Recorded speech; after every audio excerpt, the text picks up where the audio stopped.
Okay, we're gonna move on.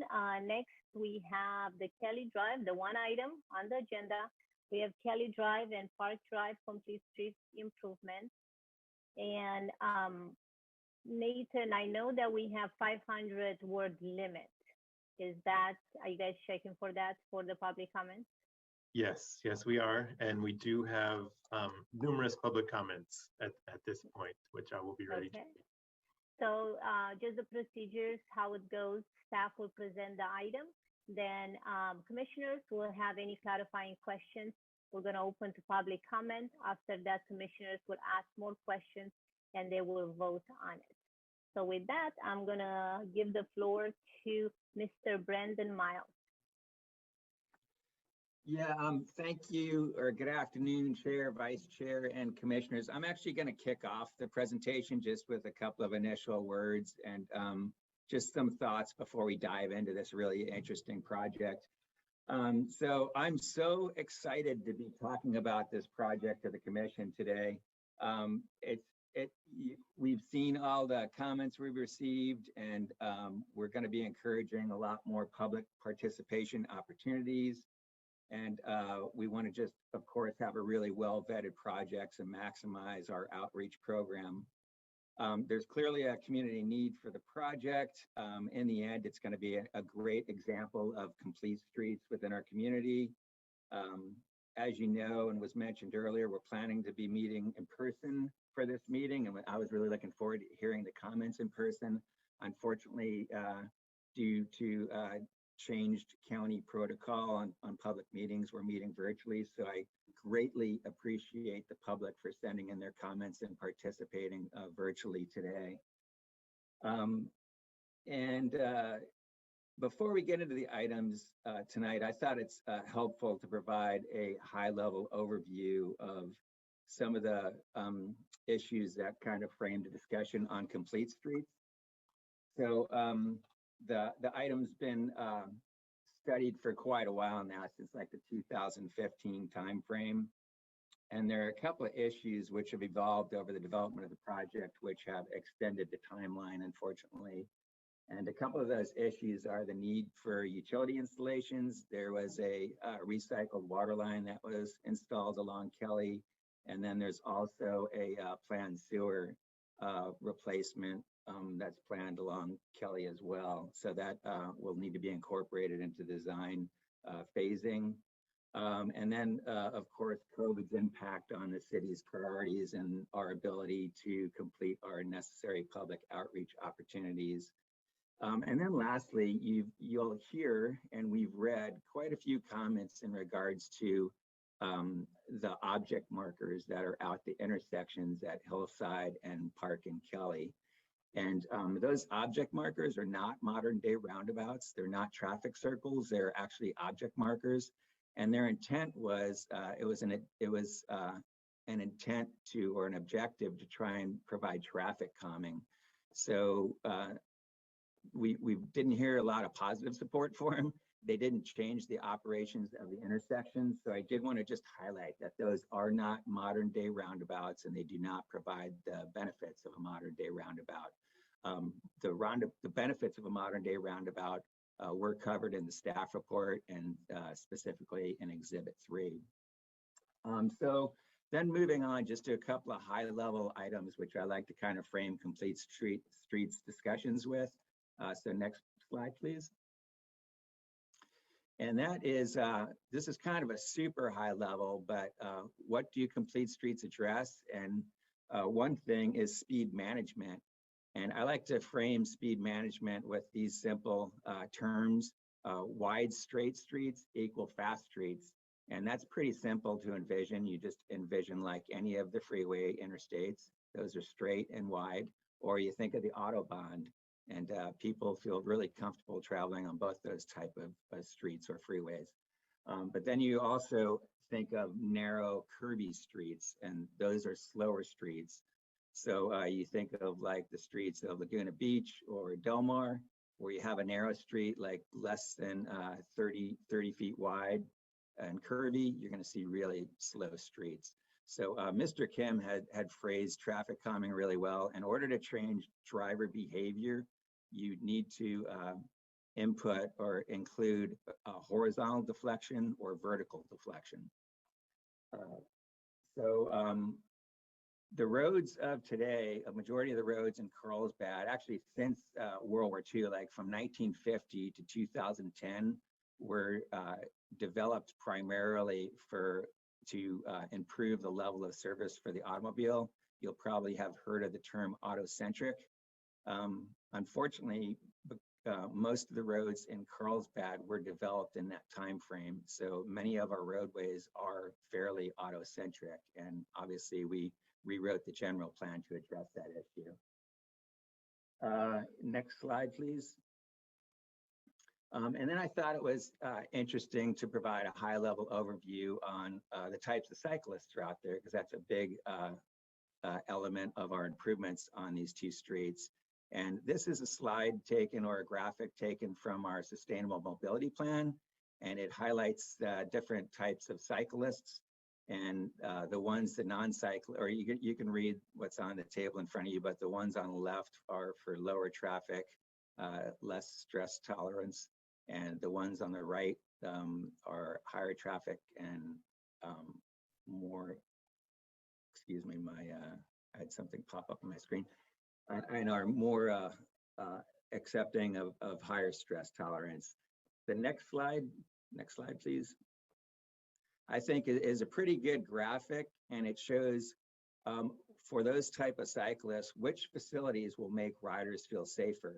So you see to the left of your screen for the 51 to 56% of the cyclists, they're less experienced and they preferred shared use paths or separated side paths or somehow. And then 5 to 9% prefer or are comfortable riding in, of course, any of the separated bike paths, but also buffered bike lanes and striped bike lanes. And then there are the more experienced cyclists, the 4 to 7% that feel comfortable riding on the shoulder and shared lane. So I think that's important to recognize how what the statistics are for how people feel about riding in different types of bike infrastructures. So with that, I think the purpose of this meeting is really to maximize the opportunity to receive public comments on our design to date, and then to outline next steps on our further public outreach effort and how we can move this project into the final design phase and get the project bid and construction improvements built. So with that, I will turn it over to Hossein Ajide, and he will continue with the presentation. Thank you, Mr. Frank. Good afternoon. My name is Hossein Ajide. I'm an engineering manager. Joining me is also Mr. Brandon Miles, project manager for this project. So recommended actions for this afternoon would be that the Traffic and Mobility Commission receive a presentation on Kelly Drive and Park Drive Complete Street Improvements Capital Improvement Program, or CIP project number 6075, and receive input from the community and provide input on the following project aspects. A, alternatives for Kelly Drive, including either class 2 buffered bike lanes or a class 4 two-way protected bikeway. And B, intersection control alternatives at the intersection of Kelly Drive and Hillside Drive, including either a roundabout or stop control intersection with traffic calming features. So what are the project goals? And Mr. Frank talked about, overall and the big picture. So the highlights of these project goals are to improve connectivity for active transportation users from El Camino Real or ECR to Agua Hedionda Lagoon. Also to enhance safety for everyone. And the project intends to enhance safety by using traffic calming features. Like Mr. Frank talked about, the project uses various horizontal or vertical elements to calm traffic and enhance safety. The project also improves mobility for all forms of transportation by utilizing complete streets approach. So a little bit background on this item.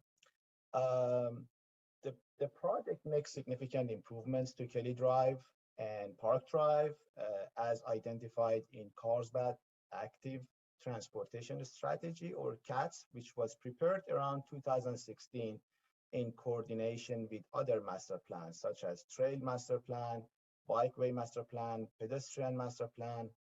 And also the project is in alignment with Carlsbad Community Vision Core Value 5, walking, biking, public transportation, and connectivity. A little bit background on this project. Staff has completed initial public outreach efforts. Staff have completed online survey, community workshop back in 2018, website updates, email blasters, and mailers. Staff have also coordinated these projects in various stages, particularly with the residents on Kelly and Park, with the school, and also Carlsbad Unified School District, mostly to address their concerns related to the design. And in discussion with the principal and PTA was mostly related to the circulation elements such as drop-off pickup locations, sidewalk, or crosswalk configurations. Staff have also coordinated with various cities, group, department, divisions such as fire, police, and traffic. Just to give you a little bit overall project status, as I mentioned, we have completed the initial public outreach. After this meeting and receiving the commission's input and also the public input, we will conduct another round of public outreach just to make sure the project is fully vetted and the project elements are in alignment with the community needs and desires. Engineering design and preparation of improvement plans are ongoing. We have completed various environmental studies such as biological studies. Also the draft initial study / mitigated negative declaration for public review is pending. The draft is completed, but we are just waiting for final design direction so the consultant can update the MND if necessary. And we have been in ongoing coordination with the resource agencies. Project location, I think everyone is familiar with this project, is Kelly Drive between El Camino Real and Park Drive, and also Park Drive between Kelly Drive and Neblina, as it's shown in this aerial view. Please note the north direction points towards the top of the screen. So what are the major elements of this proposed project? The project will provide bicycle and pedestrian connectivity. It provides traffic calming on Kelly and Park. This has been one of the major feedback from the community. So they want basically calmer traffic, and that's why project utilizes various traffic calming methodologies, technologies, or devices. Provide intersection control improvements at 2 specific intersections at Kelly and Park. A roundabout is proposed for that location. For the second location, Kelly and Hillside, either a roundabout or stop control with traffic calming device is proposed. And that's one of the items we are seeking input from the commission and also from the public and the residents. The project provides raised crosswalks at park and school locations. It relocates street lights on Kelly. It makes ADA improvements to various ramps in the project area, and also adds reverse angle parking at Laguna Rivera Park. With that, I turn it over to Mr. Brandon Miles, who's a project engineer, and he's going to dive into details of the proposed improvements. Well, thanks, Mr. Frank and Dr. Ajide. Good afternoon, everyone. My name is Brandon Miles, and I will discuss the proposed details of the project. As you can see before you, this is the proposed improvement key map, and we've broken it down into 5 segments for convenience. Just to mention that each segment has traffic calming, crosswalks, and speed cushions to reduce speeding concerns, in addition to the features that I'll mention for each segment. A trail is included throughout the project to provide the missing segment, as it's intended to continue north through the city as outlined in the trail's master plan. With that, I'll go through each segment. Segment 1 is between El Camino Real and primarily Hillside, which is just below the graphic here. And this graphic here is intended to show the representation of residential on both sides of the roadway. This is the existing configuration. As you can see, residents on both sides. There's parking, bike lanes, through lanes, and two-way left turn lanes there. Again, this is the existing condition of section 1. One proposed cross-section here would be to maintain the parking, the two-way left turn for vehicles to enter and exit from the residential driveways, but we will add a class 4 separated bike path, as you can see on the right side of the screen. And then on the far right, you would see the trail, and you'll see that consistent throughout the project, but I'll still mention. This section here shows the proposed improvements with class 2 bike lanes and buffered buffers on both sides for doors and vehicles, maintaining the trail, as I mentioned previously. I wanted to mention one thing about this proposed option, which is recommended, helps enhance the driveway conflicts and visibility limitations with the protected bike lanes that we would see in the past, the previous slide there in the residential frontages. And this alternative is also consistent with the CATS and the pedestrian master plan, the trails master plan, and the bikeway master plan. I just wanted to mention, although I may not mention it in every slide, that all of these options do include traffic calming, speed cushions, and narrowed lanes. And again, they're not showed in all of the cross sections, but I want to give a good representation of some of the options we're considering. This is the next segment. This is the segment between Hillside and Park Drive. We have some residential on the north section. We have the school, as you can see on the left-hand side, and on the far south, you'll see the beginning of the park area, which has the tennis courts and the intersection that enters a residential community to the east of here. The existing cross section that you see here between Hillside and Park is bike lanes, two-way left turn lane, and a sidewalk on the far right-hand side with the fence that helps keep pedestrians and objects from getting into the Kelly Channel, which is a fixed object there on the far right-hand part of your screen on the east side. This is the proposed improvements in front of the school and park and south of the residential area, with a proposed raised median to eliminate some of the operational issues of drop off and pickup. A lot of delay and queuing, as we mentioned earlier, out of the driveway and coming into the project. A lot of illegal parking in corner site distance areas that we have removed parking. So this helps alleviate some of those issues and facilitate some of the operational movements to move vehicles along. We do maintain parking here. You can see the cycle track as proposed, and on the right-hand side is the trail that is proposed along the Kelly Channel. One of the items we're seeking input on this evening is the intersection of Hillside and Kelly drive. I apologize, the graphic doesn't label that. However, on the left, it does identify that.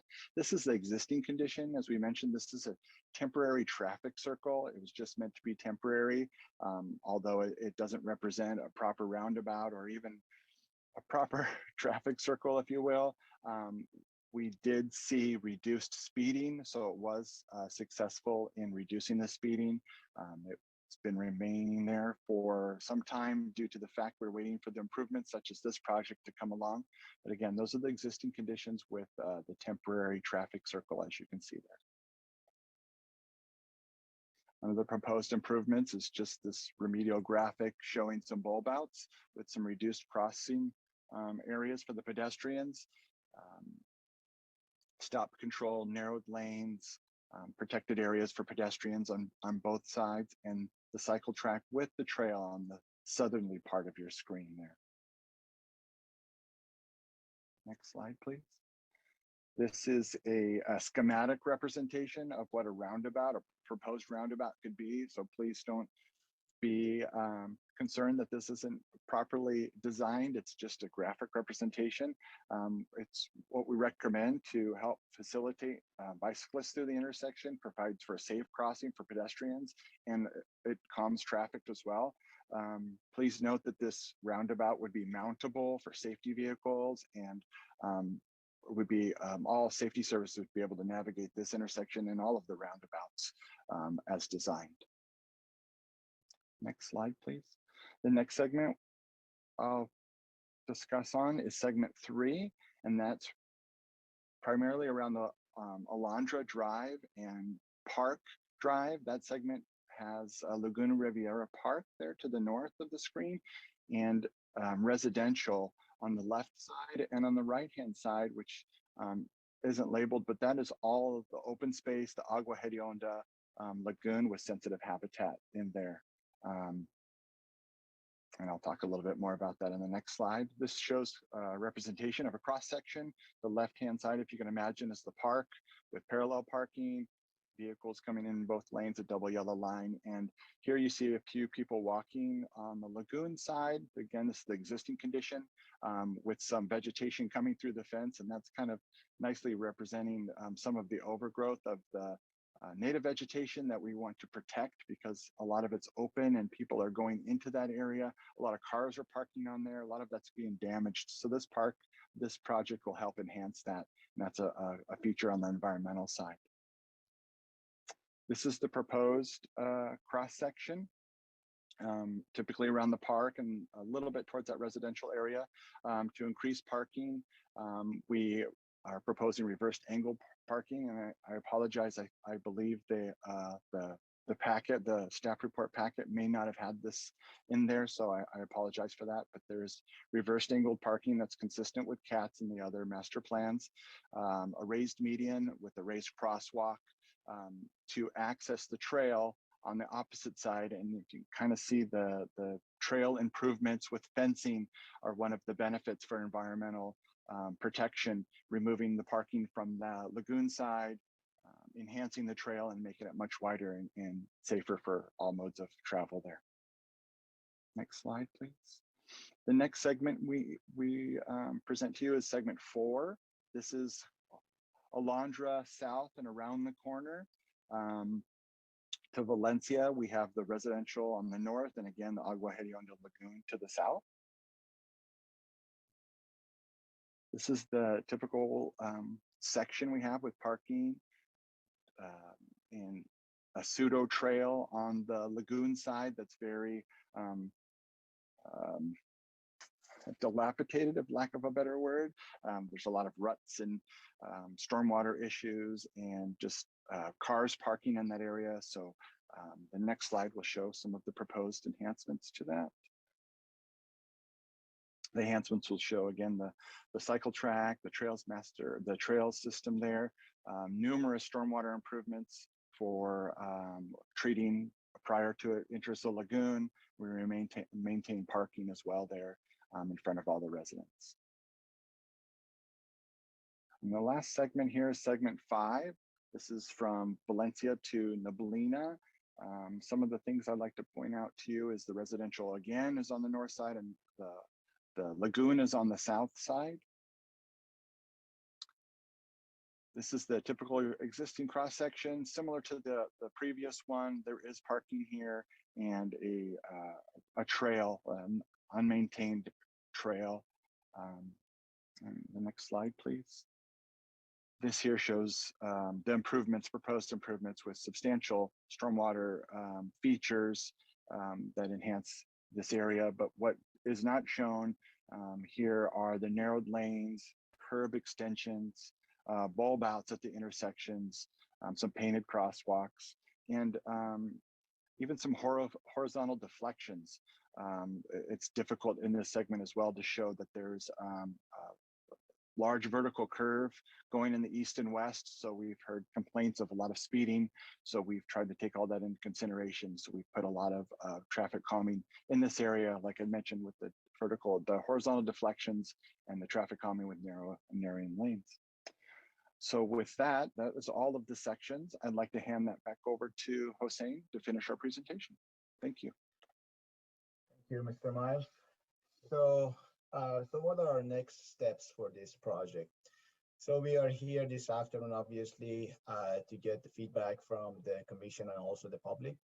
So after this afternoon, we'll conduct another round of public outreach to again get community's feedback to make sure the project is in line with community's needs and desires. We are planning to return to Traffic and Mobility Commission after we receive and finalize the comments from the community and to finalize the conceptual designs. Upon that, we'll update environmental documents if necessary. As I said before, we have draft MND with certain features. If the comments received requires us to make significant changes, then we'll go ahead and update those environmental documents. And then we obtain necessary environmental permits.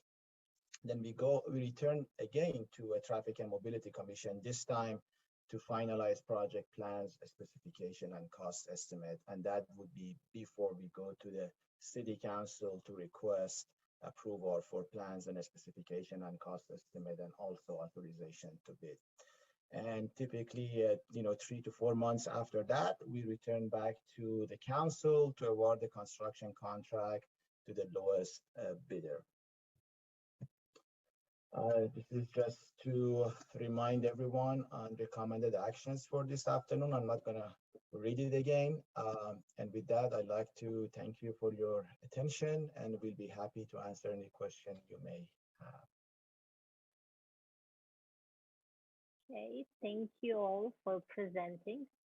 It was quite a long presentation. We kept track of it. I know that Mr. Miles knows because his son went to Kelly with my daughter many years, and it's still the same, not really a roundabout. So hopefully we get a real roundabout. So let's start with commissioners' clarifying questions before we open it to public. Do we have any clarifying questions?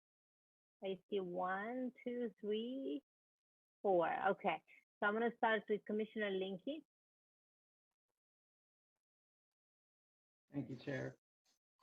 So I'll try to frame my questions in the same order that the presentation went. On segment 1, at the intersection of El Camino Real and Kelly Drive, in the comment period, I'll expand on this, but I have a concern about the amount of traffic coming off of El Camino Real going on to southbound Kelly.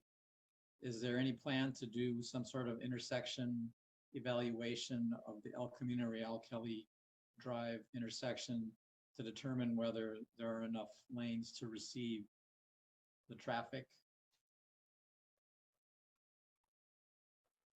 Let Mr. Brandon Miles respond to this question. Do we have any previous traffic counts for that intersection? Well, Commissioner Linke, we have information. It's currently a single left turn lane into a single southbound lane. We have had complaints of queuing in that left turn lane. However, we've been modifying the signal to allow for them to get through, so to speak, in the peak times.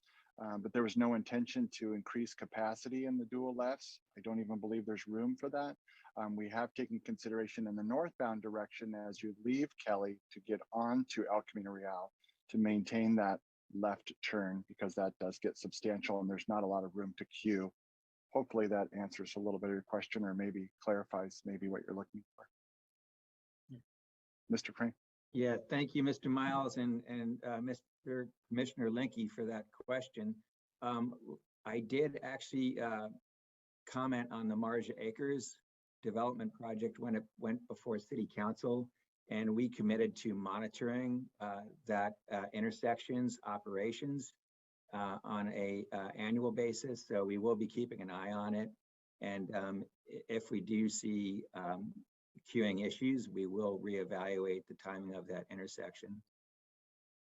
Okay, yeah, I mean, that was the nature of my question, because there is that large development that's going in there, and the left turn lane has already exceeded its capacity. Unfortunately, the developer was not required to make any improvements because staff allowed some creative usage of methods and measuring the length of it. So I guess my concern was that if there's a lot of cars turning left onto southbound Kelly, whether there needed to be 2 lanes and then taper down to 1 just to receive that. The second question is on the cross sections that were presented. I'm a little confused about, all the widths are very different from each other. So as an example, the existing conditions is shown as 77 feet, but then for the cycle track option, it goes up to 80 feet. And for the buffered bicycle lane option, it goes down to 73 feet. So I'm just trying to figure out, where are those extra 3 feet, or those subtraction of 4 feet? Are we taking space from the residents on the east side of the road with the with the cycle track option, and are we giving back or ceding some sort of space for the bicycle lanes? Or I don't know. So the widths are very different. I would have expected them to be the same. So to answer the first question, there's no property acquisition intended for, we're talking about segment 1, correct? Yeah. Yeah, there's no intended property acquisition, so we wouldn't take anything from any of the homeowners along there. There's no intention for that. I'm not exactly sure why there's varying dimensions. I don't have the plans in front of me to see that, to give you a straight answer, but I know there's some BMPs proposed in 2 different options. The better management practices for stormwater control, that could be some of the difference in the vegetation and some of the frontages, or some of the stormwater treatments for some green streets there. We did have some varying parking opportunities between 7 feet and 8-foot lanes. All of those things can definitely be looked at, and we're going to have consistency through the project, definitely. But just to answer your question, we're not taking from any of the residents there, so it's all going to be within the public right of way. Okay. So if you add up all of the widths for the existing, it's 77, but it goes up to 80. But then on the bicycle option, it goes down to 74. So I guess one question I have there is, the buffered bicycle lane option removes that center dual left turn lane, and I don't live there. I'm not familiar with how that operates now. I'm just trying to maybe look out for the residents trying to get into their driveways, and I don't know what the implications are of listening to Commissioner Penseers over the years and other bicyclists. I feel that, and I agree with staff in this case too, then, that the cycle track with all those 17 or whatever driveways is probably a bit of a concern, and we might want to go with the buffered bicycle lanes. But the option that's presented here takes away the center turn lane. So I guess the concern would be, are the residents going to be able to get into their driveways, or if they have to stop in the middle of traffic, are some of them going to, are the cars behind them going to want to get around and then go into the bicycle, go right into the bicycle lane to get around them. And that's tied into the fact that I think there's actually room with the buffered bicycle lane option to retain that center turn lane if you add up the numbers and the 80 feet that you have in the cycle track option, that there would be enough room even with the buffered bicycle lanes for that. Chair and Commissioner Link, if I might start with the answers to some of your questions. So regarding the dual center turn lane, there are actually some advantages to removing the dual center turn lane. And as I mentioned, wide straight streets equal fast streets. So I was fortunate to work with a team to redesign a similar neighborhood collector street in city of San Clemente. It's Avenida Vaquero. And we went through the same exercise, and there was actually a lot of debate. There was, I think, upwards of like 12,000 trips per day, 8,000 to 12,000 trips a day on that road segment in San Clemente. And so the same issues came up. A couple of the benefits from removing that dual center turn lane is when people do turn into their driveways, that is a slowing effect. So people then, it is traffic calming essentially. So it helps manage the speeds. And then the second question that people ask is it safe? Like, are people going to rear end me? And so, people do have to abide by the laws. If somebody slows down in front of them, they do need to slow down and not rear end the person in front of them. And what we found, at least in the city of San Clemente, is that it was not an issue for people accessing their driveway. And it did actually help traffic speeds when the road was redesigned. So that's addressing that issue. And then as Mr. Miles mentioned, we are not, we don't need any property acquisition for the major road segment areas. So we will make sure that in our cross sections, when we come back to you, we address the entire right of way. And I'm guessing that on some of these alternatives, we're just not needing that area for our curb to curb improvements and including the additional class 1 or class 4 and the pathway as shown. But it's a great question, and we'll make sure that we have a consistent cross section showing you those areas when we come back. I see Mr. Kim wants to add something. Yeah, Tom, just to kind of further clarify what you touched upon, the current curb-to-curb width on that portion of Kelly Drive is about 67 feet. And if you have the customary 10 feet behind curb of cutter, that gives you 67 plus 10 plus 10, 87, about 87 feet of right-of-way. All those alternatives that Mr. Miles described were narrower or fit within that 87-foot existing right-of-way. So just to point that out, that the proposed improvements would fit within the existing right-of-way and would not need additional right-of-way. Okay, thank you. And I don't, in this context of a 25-mile-per-hour street, I don't have any problem. I would support removing that center turn lane. I just wanted to raise that as a potential issue, and I'm not aware of the operation there, so I could go either way, but I would just urge staff, I guess, to listen to the residents too there and whether they think they need it or not. And I would be concerned about cars. I take La Costa Avenue a lot, and you'll have cars that slow down in the vehicle lane there, and other cars are in a hurry and they'll go around and they'll race over into the bicycle lane to get around them. So if it gets too annoying, I know it's illegal to do it, but people do it, so we want to discourage that. All right, then moving down further, the roundabout at Hillside and Kelly Drive. I was curious if you do the no center turn lane option, how that transition into that roundabout would work, because the picture shows that the picture of the roundabout shows that center turn lane, and then that becomes the splitter island. But if there's cars are right next to each other, is that an issue with a roundabout in the southbound direction? if you understand the question. Yeah, I understand the question in regards to like the parking and everything. There will be a transition zone, so we'll make sure the design accommodates that transition between the travel lanes and the roundabout.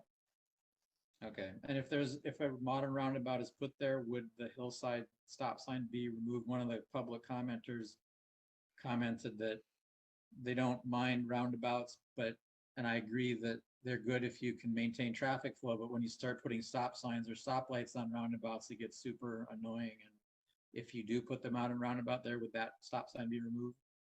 Yes. Yes. All right, and then just south of that, so if the options that are being presented, you have north of that roundabout, you've got either the cycle track or the bicycle lanes. If south of that roundabout, are you proposing that there is not an option for buffered bicycle lanes, and that you're definitely going with the cycle track? And I'm not saying that's a bad thing. I'm just curious, is that on the east side of the road so that any bicyclist going southbound through that roundabout would then go around the roundabout to enter the cycle track, or are you also considering extending the buffered bike lanes for the entire length of Kelly Drive? That's correct. It's basically cycle tracks. Okay. So I mean, it's more of a comment than a question, but I'd have concern that if you stop the buffered bike lane there, kids going to school at Kelly would, I guess they'd have to get off of their bikes and walk it across. Otherwise, there wouldn't be a bike lane from the roundabout down to the school area, because they wouldn't want to go around the roundabout, or maybe they would, and then down the cycle track and then back across Kelly Drive. What would the plan be for kids trying to go south on their bikes? Yeah, Commissioner, if I may answer that question or start the answer. So actually, I find that to be one of the benefits of the roundabout alternative. A bicyclist using either the buffered bike lanes, or for those really young bicyclists who don't even feel comfortable, or their parents don't feel comfortable letting them ride on a buffered bike lane, those would be on a widened sidewalk. But there's two options for going through the intersection, actually. And if you think about that direction, it's in a downhill slope. So I'm guessing most of the bicyclists will feel comfortable taking the lane and going through the roundabout. And then what we're planning to do for that movement is do a zero-faced curb along, that would be, I don't have my directions, but around where it enters the class 1 pathway, or whether we're calling it a class 1 or a class 4. So that would be a smooth transition. Secondly, for the really inexperienced or cautious bicyclists, like say a 5-year-old or someone just learning, we'll have access ramps that you can exit onto a shared pathway going via the pedestrian route, essentially, and using the crosswalks. And then you could use the other crosswalk to get across to the class 4 or class 1 pathway. So they'll have two options depending on what their comfort level is. And I think that's going to actually provide a very smooth transition to that pathway along the lagoon. Okay, I do like the fact that the crosswalk across Hillside on the west side, the Kelly Drive crosswalk has been moved back to the splitter island, whereas right now it's like right adjacent to where the cars would go. So the cars, one of the public commenters had the same concern I had, that right now the cars are being deflected like right next to where people are walking. So it's nice that that's moved back. I know Commissioner Pensiers was nodding his head there, and he probably has more experience than I do on this, but I am still concerned that when you're forcing bicycle riders to take the lane in front of vehicles going around the roundabout, that some of them aren't going to be experienced enough to do that. And yes, they can get off their bikes, but so I'm a little bit concerned about the roundabout in that location for that reason.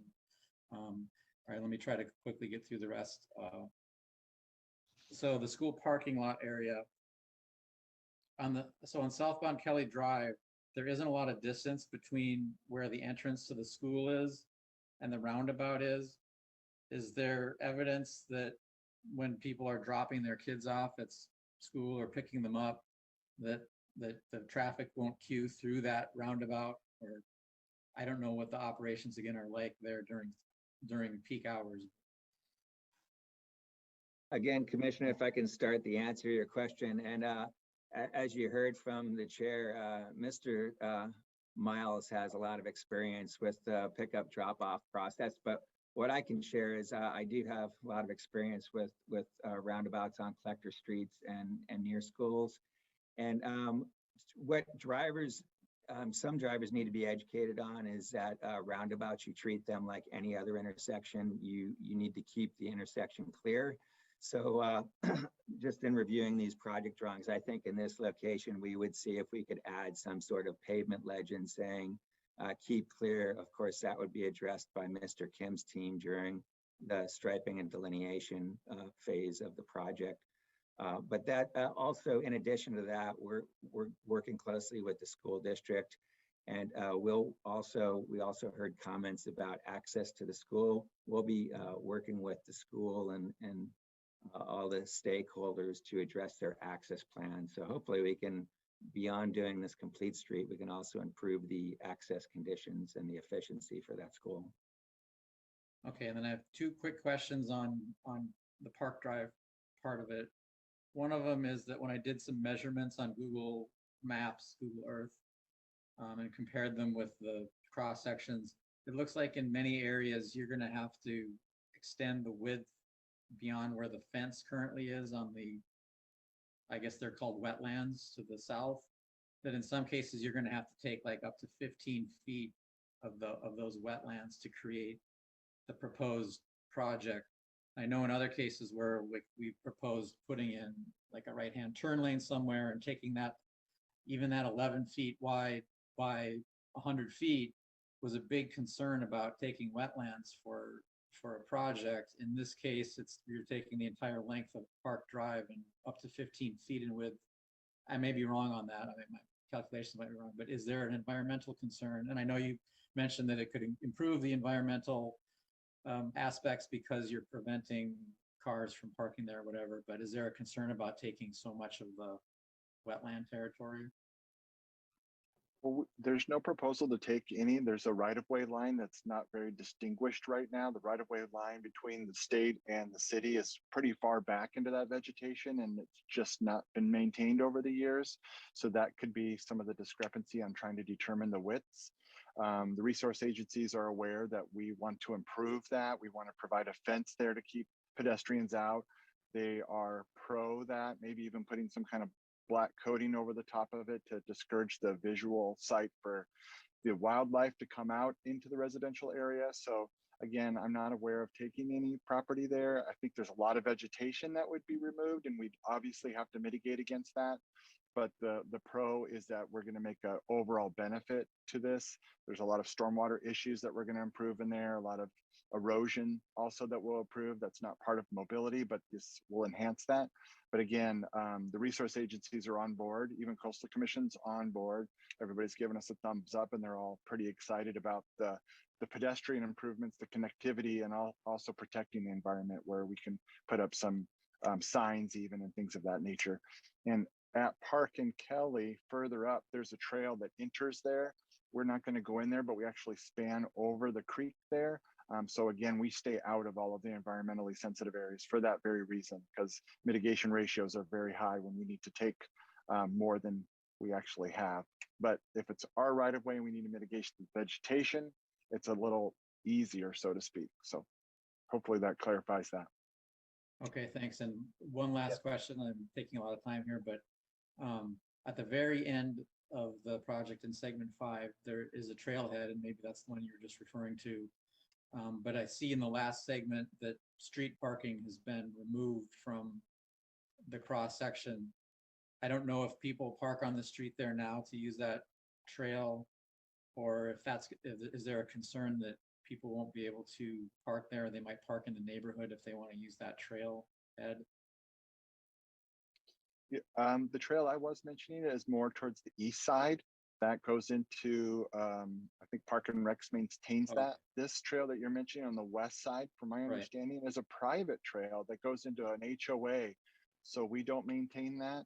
We may lose a couple parking spots there, but that's part of introducing the trail and the cycle track and improving the road there with the stormwater treatment. But again, I think the trail that you possibly are mentioning is a private trail that goes into an HOA just to the west of this, right where the project starts at Neblina, which will be enhancing with a rectangular rapid flashing beacon right there.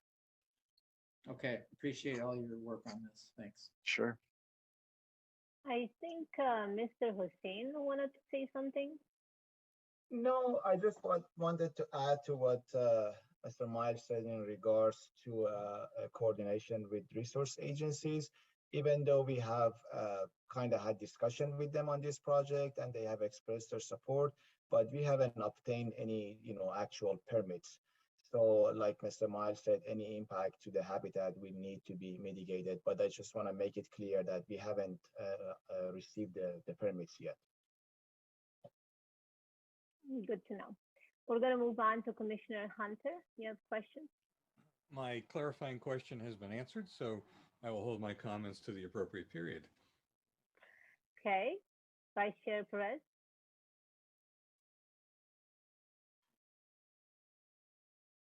You're still muted. I was trying to find my, thank you. I was trying to find my mouse button to click it. I think I have just two questions. The first one is going back to section 2 in regards to the median. So I don't know if you can bring in that map, whoever presented the presentation.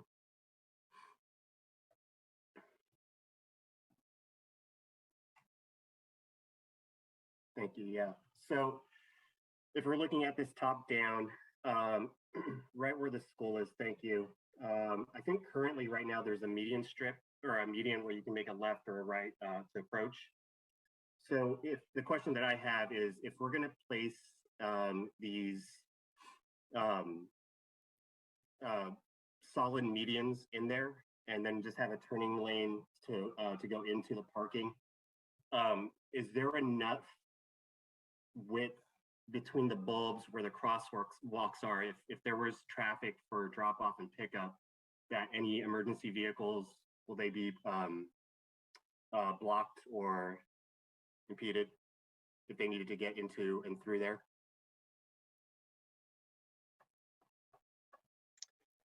Our design would accommodate emergency access, and typically we'll make sure that median can be mountable by the emergency vehicles if that's one of their comments, but our design will definitely be reviewed with emergency response. Okay, because thank you, Mr. Frank. And currently right now, like where that X is highlighted in red, I know that there are pseudo bulbs and a median of concrete. We don't need to go into Google Maps to look at it, but the question I just wanted to check is to make sure that the width right now as it stands, it seems like there's enough room for cars if they were trapped to pull to the right, even if there's parking for emergency vehicles to get through. The only concern that I have is just I wanted to make sure, like as Commissioner Lanke was mentioning, that those bulbs don't extend out even further and then narrowing that space. So again, it's just a concern of making sure that there's enough length for emergency vehicles to get through during a time of traffic. That's a good point. We'll make sure that that's addressed. I just wanted to clarify some of the markings there were some of the proposed crosswalks early on, and it was the only graphic we had. So I tried to reduce some of those. The middle of the parking lot is where the existing crosswalk is, and we've coordinated with traffic and with the school to put them in the proper location. So I just wanted to clarify that a little. And there are a few areas for corner sight distance that have been removed with red paint. But if you've had experience in some of the school zones, people find those to be their personal parking space to go in, and they block corner sight distance and make it very problematic. So the intention for some of those bulb outs not only was to calm, but also to remove some of those illegal parking to help make the area safer. And the raised median also makes for a right in, right out again, improving operations and reducing some of the queuing and the delays in the parking lot, because some people would like to take a left, although there's a parking enforcer that likes to have them make a right. But the physical median would eliminate the need for them to do that, and they'd have to take a right and go to the roundabout and come back. So again, we'll take into all modes of safety in this part, but those are some of the design features that why they exist. If I might add on to Mr. Miles' comments, that's one of the points that I saw as well, which is an advantage for the roundabout alternative at Hillside. Then people coming to drop their kids off with that median, it would be a easy, safe operation for them to change directions at that roundabout and then enter the parking lot to do their drop off if that's the direction they were heading. So that actually would facilitate that flow and make it more orderly. And Mr. Namazi made a great point about that, the crosswalk currently on Kelly in between the parking lots. I think just for presentation purposes for the next people that are going to be looking at this, if you have a picture of Google Maps to show, or a street screenshot of it going through and taking a look at what you're seeing, I think that'll give it a little bit more clarity of what currently what we're looking at, and then kind of get a feel of what's going on. So just a food for thought. That's all. I appreciate that. We'll definitely be coming back to Traffic and Mobility Commission, and we'll have a more finalized plans, and we will be able to highlight and enhance some of the crosswalks and the proposed intersections that the public has given us input on, and obviously what we received from tonight. So I'll take that into consideration on our next presentation. Thank you. Perfect. And last thing for me, and this was kind of just in regards to the reverse angle parking. So I think that's between Alondra and Kelly. This wasn't shown in our packet, which I'm not. I totally understand. But the question that I have is, in the past, I've seen a lot of discussion about this reverse angle parking. So backing up and then parking into. One of our southern cities did this back in, I think it was like in 2007, and there was a lot of debate going on visibility versus backing up versus a car pulling up in front of you and you're trying to back into that angle. What I'm getting at is just on the sake of understanding, you know, the whole how this works. Maybe like if we look at history from past cities on how they did this and their studies and what they came to conclude about reverse angle parking, that might be something to take into consideration, because I do agree with it. I like it how on that part to get to the trails, but I think there's just a lot of things that might pop up when trying to back into and going through, say, if there's a bike lane there, but you know, there's going to be hopefully or maybe a cycle track or things like that. But again, you're backing up into an angled parking lot, angled parking. So there could be a, you know, vision and things like that. But what I'm getting at is maybe just to take a look and see what in history, what other cities have come to conclusions with reverse angle parking. Yeah, Commissioner or Vice Chair, that's a great comment, and we will be sure to include that in our presentation for our next public outreach issue, and then that will be on our next traffic and mobility report to you. Great, thank you. And that's all I have, Chair. Okay, we have Commissioner Pensier. You have comments. I know you sent us quite a list of questions. And I'm glad I got to go last, because virtually all of them have been taken care of, either by good answers or that we don't need to worry about those things yet, because we're still going to see it twice more. I do have one question, though, that is sort of related to Brandon. So I'd like to have that section 2 brought back up in front of the school.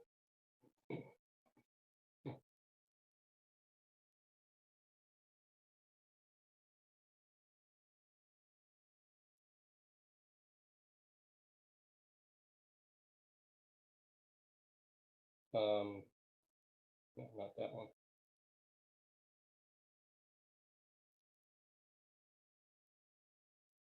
bird's eye view.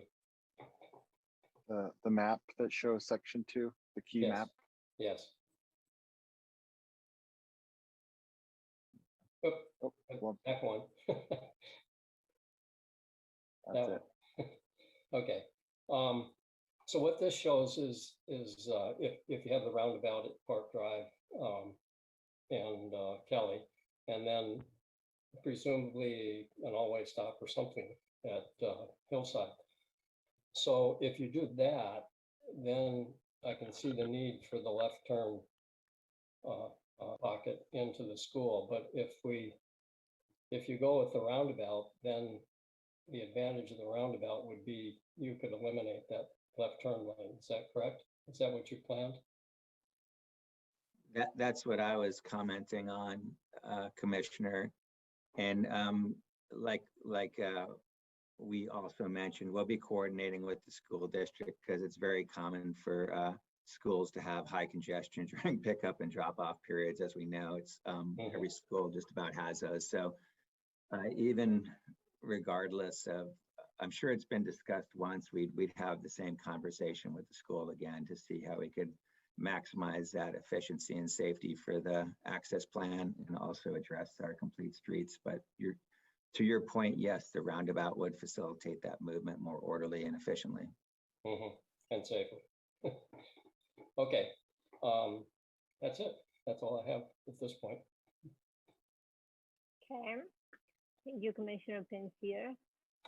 Let me see. Anyone else? Commissioner Fowler, do you have any questions? Yeah, so I do have a couple of questions. Mr. Frank indicated that he had had experience with similar conditions in San Clemente. And I believe that you said you gave a range of trips per day in there. And could you remind me of that number? Yeah, great question and honing down on the details. Yeah, the street name was Avenida Vaquero, and the trips I referenced were between 8,000 and 12,000, which is actually quite a range, right? There is an interchange that was constructed in the city during the time frame, and the trips on that roadway when that interchange was constructed actually dropped. So it was higher before. After the interchange was constructed, it actually went down. So are the trips per day equivalent with Kelly and Park? I knew that question was going to come up, and I do not have the ADTs or the average daily trips for Kelly. I don't know if anyone else on the team has that readily available. I could guess, but I'd like to feed you back just accurate information. Okay. So I may have to get back to you on that. That's fine. But I am curious, if I were at Kelly School in the middle of the day of a weekday during summer when school is out, what do the trips per day mean if I'm standing there looking at the street? Do I see cars everywhere I look, or every once in a while the car comes by? There's a woman who commented in one of the statements that people go through there at 60 to 70 miles an hour. And that kind of seems to me like there must not be a lot of traffic, or at least when she was looking at it. Is that inaccurate, or is this all way off? Or if I may add, yeah, that is accurate. You know, we have a substantial increase during, drop off and pickup. So we have a lot of, and that's only about 20, 30 minutes at most. On a weekend or any other day, there's not many vehicles. And I think the benefit of this project would include that traffic calming to reduce the low volume and straightaway shots, because between El Camino Real and Park is essentially pretty flat and straight, and it's wide right now. It's extremely wide. I believe it was intended to be 2 lanes way back in the day when it was constructed in each direction. So I think that's where the speeds come from. Also in Park, there's horizontal and vertical deflection curves that are in there, so that you get a lot of speed coming down this horizontal curve down towards Valencia and Neblina. So I think people gain some speed in there, and so some of these improvements will really help those off-peak times. I don't have the volumes, but there's definitely a substantial difference between peak and off-peak, or school and weekends. So can you tell me how many, this is a favorite of mine, how many pillow cushions or street cushions or pillows or street pillows are in that project?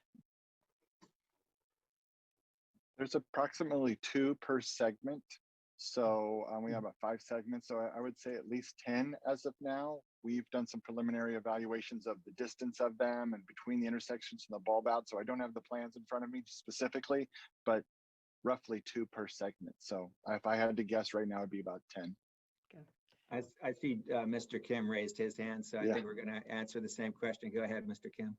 Just Commissioner Fowler's question about the volumes. Unfortunately, we don't have any current volumes, but I have historical counts from 1992 to 2007, and they range from 3,765 per day to 4,251. So I'm sure the volumes are higher, but even at 100% increase, you're talking about 8,000 vehicles per day, which is, I don't think it's that high. So I would think that they're significantly lower than the volumes that Mr. Frank was mentioning in San Clemente on that street that he referenced. Great. And then one final, I'm not going to let this go, these pillows go.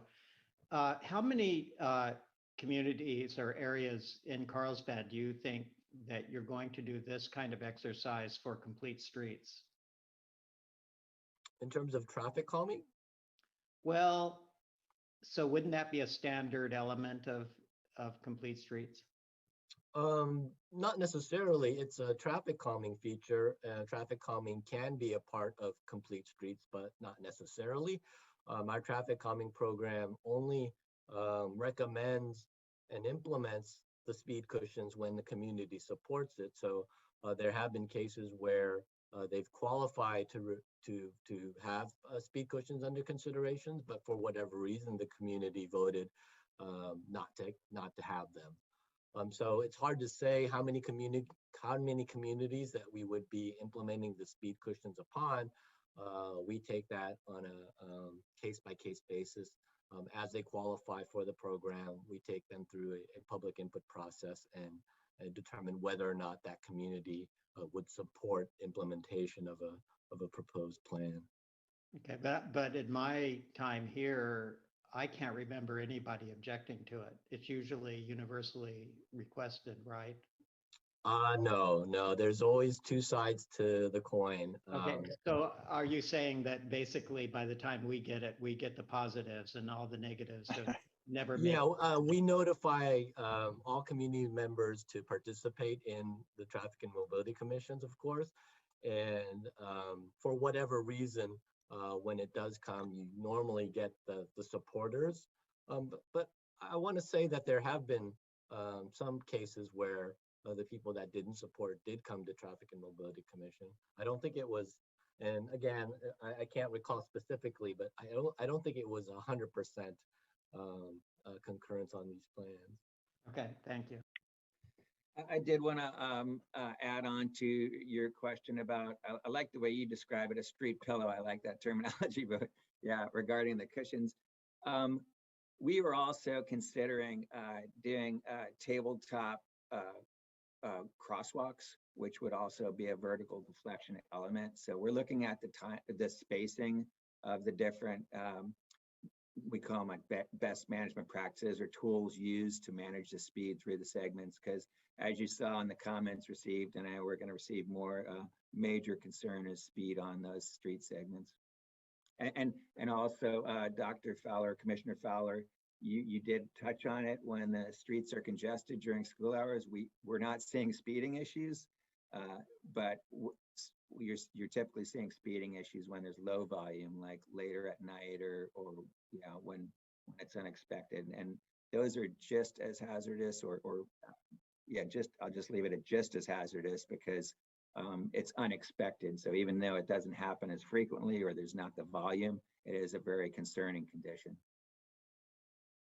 And typically in our traffic calming process for a 25-mile-per-hour street, we've been using a spacing of between 300 to 600 feet between features, and we feel like that's a good spacing to reinforce that 25-mile-per-hour speed limit. So depending on the length of Kellyan Park, you would be seeing features at approximately 300 to 600 foot spacing.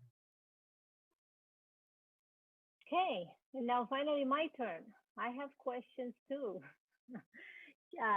Yeah, so you're gonna, Commissioner Fowler, we're gonna see pillows, maybe blankets. We're gonna get blankets too, because those are softer. The roundabouts designs, what do we expect to see as design? Like vertical design, not horizontal design. You said on the roundabout design? Yes. So Chair, as Dr. Ajide mentioned, our plan is to do another round of public outreach to make sure that the community has ample opportunities to address their concerns and give input. Following that, we'll be bringing back a report which addresses not only your comments tonight, but all the comments we receive from the public, the next round of outreach. And from there, we will then direct our design team consultants or design consultants to further the design. If the roundabout alternatives moves forward, that would be a time when they would first refine their horizontal design. And then once the horizontal design is accepted by staff as technically acceptable, then they would move forward with the vertical element. But in a roundabout design, really the most challenging part of vertical is looking at the slopes approaching the roundabout and through the roundabout, unless if we're doing like tabletop crosswalks through it, which we haven't. We would consider the vertical element, but I would guess in a roundabout setting, I don't see tabletop crosswalks being designed in those because you already have the horizontal deflection. So to answer your question, the vertical design comes following the horizontal design, and that would be after we come back to you again with our recommendations, our summary of feedback received, comments received, and our recommendation for moving forward. Okay, so we should expect some kind of vegetation or art or something in the middle. Oh yeah, that aspect. Yeah, there is an art opportunity that would that of course would be addressed. And yeah, there is that vertical element, whether it's landscaping and or art. So that will be incorporated as well because it is a potential venue. And now what time frame should we expect? That will be addressed in the next report to you. But the time frame, the public, if it's a public art opportunity, that can be a lengthy time process, as we experienced with the Carlsbad Boulevard roundabout. So I don't have a defined, I guess, time frame at this point for you. Okay, I just want to see if my daughter is going to finish high school by the time. She already moved on from elementary to middle school. She finished middle school. And I know the residents and the students and everyone has been waiting for this project. So I was just curious, let's say we do approve it in the next, I don't know, few months, then you're going to have a designer. That's going to take a few more months. I mean, construction, we're expecting it maybe end of 2023. Yeah, Chair Gokin, I can answer that question. So the goal is we start construction next summer. That might be a little bit optimistic.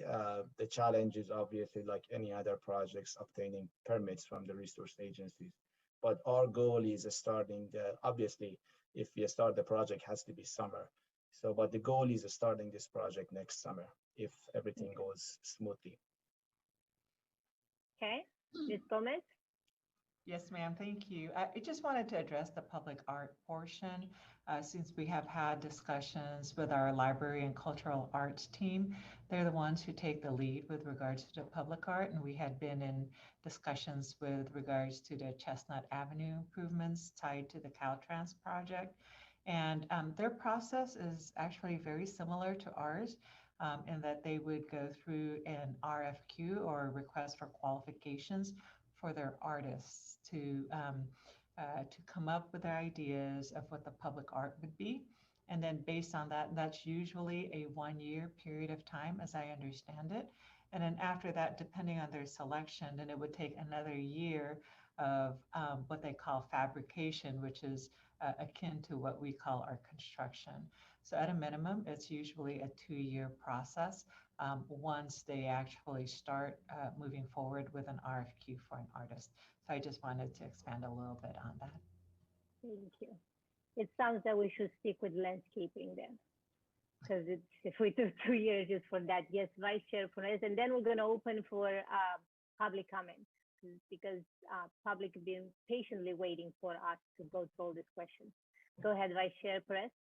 Just on a light note, I thought maybe we could just deal with it and just take the Marja Acres hen and that old place and just pop it on there, and then we're done. No RFQs, right? We're all set. Recycling. It's history. Yeah. No. Yeah. Thank you. Sorry. Okay. Nathan, we're gonna give you the floor. Thank you, Chair Gokin. Yes, I'll be reading in the public comments we received on this item. It looks like we have a total of 14 at this point, which I will begin to read now. So the first is from Catherine Clancy. I live on Kelly Drive, and I would like to know when you're going to start putting in speed bumps on our street. After seeing someone drive down our street on July 27th between 60 to 7 miles per hour and treating our street like they're at a drag race, I'm tired of seeing people drive like this again and again. Speeding on Kelly Drive has been going on for years, and it's only getting worse because of all the additional housing in the area. During the last few years, I have called the police on numerous occasions about speeding, asking what could be done. I also emailed the City Council about my concerns regarding the speeding. By way of a suggestion about managing the speeding on Kelly Drive, I've included photos of speed bumps that do an effective job of controlling traffic by Scripps Hospital in Encinitas. I didn't receive one response from the council regarding my concern, which I find irresponsible of the council members. You just completed installing speed bumps on Hillside Drive. Why haven't you started on our street yet? Enough is enough. The people who live along Kelly Drive deserve to have this speeding problem fixed immediately, not years from now. I'm tired of putting my life at risk when I cross the street because people drive like maniacs down our street. It's clear that City Council does not treat our street like a neighborhood. If you all did, this problem would have been resolved years ago. Thank you for your time and attention to this matter. Next, from Simon Friedman. To the members of the commission, my name is Simon Friedman, and I'm a 30+ year resident of Carlsbad. I've been cycling on a regular basis for over 20 years.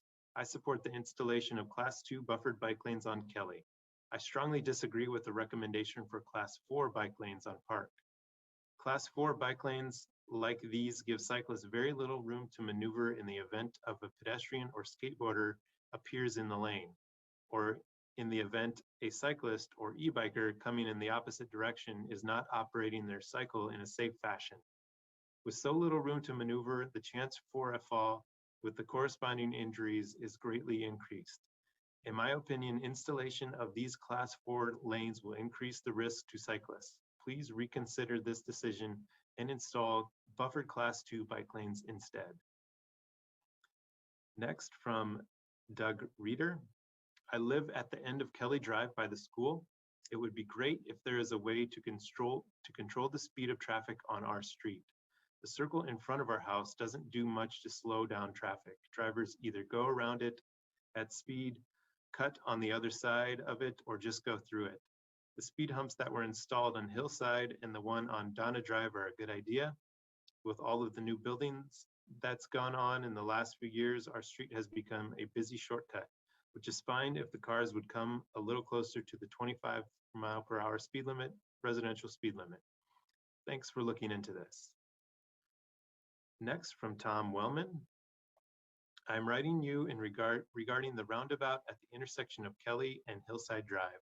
This is a poorly designed roundabout as it has a stop sign at the terminus of Hillside Drive.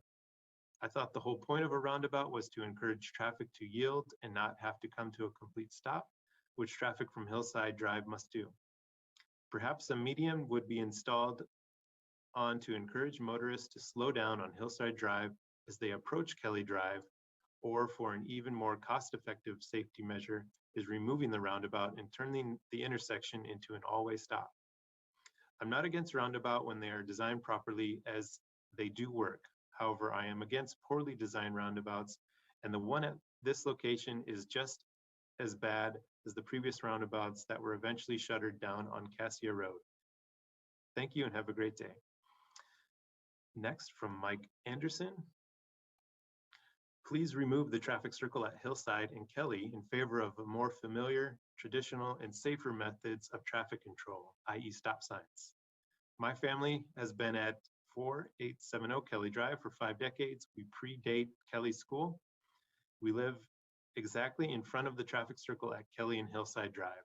The traffic circle has been and continues to be the single largest negative on our quality of life since moving to Carlsbad in 1973. The traffic circle was installed to join 1.5 roads in a 25-mile-per-hour school zone in a residential neighborhood for the purpose of traffic calming. There is absolutely nothing calming about this traffic feature. Every single day, at all hours, no exaggeration, there is hostile honking around the circle because most do not understand who has the right-of-way, despite the signage. I have heard and seen verbal and physical confrontations because of this confusion. This year, there was a bad bike wreck with a car that required police and fire assistance. Upon installation, the city removed the bike lanes on both sides of the street, so there is no longer a buffer between pedestrians and traffic. If you have ever witnessed the students of Kelly Elementary walking across the Hillside crosswalk, you will notice that the cars pass within inches of them where they would normally be several feet, the width of a bike lane. I urge you to ask the Kelly crossing guards for their opinion. This also means our driveway has no buffer. All traffic from the street, including bikes, are steered within inches of our driveway. Backing out of our driveway is now always a distressing task. We cannot use the space in front of our driveway for brief visitors or deliveries as every other resident in this neighborhood does. Bikes and e-bikes will ride on the sidewalk in front of our house to avoid this area that has no bike lane. We had to move the location of our mailbox because the postman no longer had a safe place to deliver our mail. Even now, the mailbox is in a precarious location for safe delivery. About once or twice a month, there are cars that do multiple donuts around the traffic circle. In 2019, they lost control and destroyed our mailbox, just waiting for them to hit one of our cars or worse. The circle produces road noise beyond acceptable levels daily. Big trucks and autos with trailers will drive through the circle, hitting the raised yellow dots because they cannot or refuse to negotiate the turning radius of the circle. This creates a huge crash sound every time they hit those dots. Those dots, hubcaps, fenders, and lights break off and eventually find their way into our property. Please remove the traffic circle. Next, from Lauren Folger. I would like to thank you for proposal street improvements and formally express my full support of installing a raised traffic circle at the junction of Park and Kelly Drive and speed bumps down the hill on Park Drive. We live on the corner at 4900 Park Drive and have children that cross the street almost daily to go to school or Laguna Riviera Park. This intersection is dangerous, and there have been multiple times that my children and other children have nearly been struck by cars speeding down the hill at Park Drive turning onto Kelly. There is no stop sign and no speed bumps to deter cars from picking up speed and turning blindly, and the yield sign is simply not enough. Also, during school pickup and drop-off hours, it's a chaotic mess. Given that this intersection is principal to Kelly Elementary School crossing and Laguna Riviera, something needs to be done for the safety of our children and community. I know that there is group in our neighborhood not in support of these traffic calming measures, but I wanted you to know that so not represent the majority of us. They are the older and more vocal minority that do not have children whose lives are in danger every time they attempt to cross these streets and get to school or to the park. There has been a large turnover in our neighborhood with many younger children. As parents, we stand in full support of these proposed measures. During the school year, there are masses of children walking across this hazardous intersection. It is not safe. Not only are cars picking up a lot of speed and going without stopping before they turn onto Kelly Drive down the hill from Loma Laguna neighborhood, but almost daily, there are racing cars intentionally picking up speed to do racing donuts and peel out in that junction. We hear the screeches and see cars zooming down the street on a regular basis. It is extremely dangerous. As a Loma Laguna resident and mother, I stand in full support of the installation of raised roundabout at Park and Kelly Drive and speed bumps. It is the safety of our children on the line, and this would be a great help in protecting them. The safety of our residents and all children attending Kelly Elementary are worth these measures.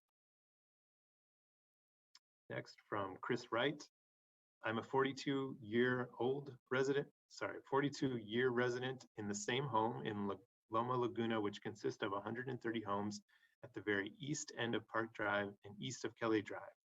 I have been following the plans for Kelly Drive and Park Drive traffic improvements over the past 3 or so years. I've been in contact with Brandon Miles, the traffic engineer on this project. I've also been in contact with my neighbors in Loma Laguna regarding this project. We all live in a community that has one ingress, egress. In other words, there's only one way in and out of our community.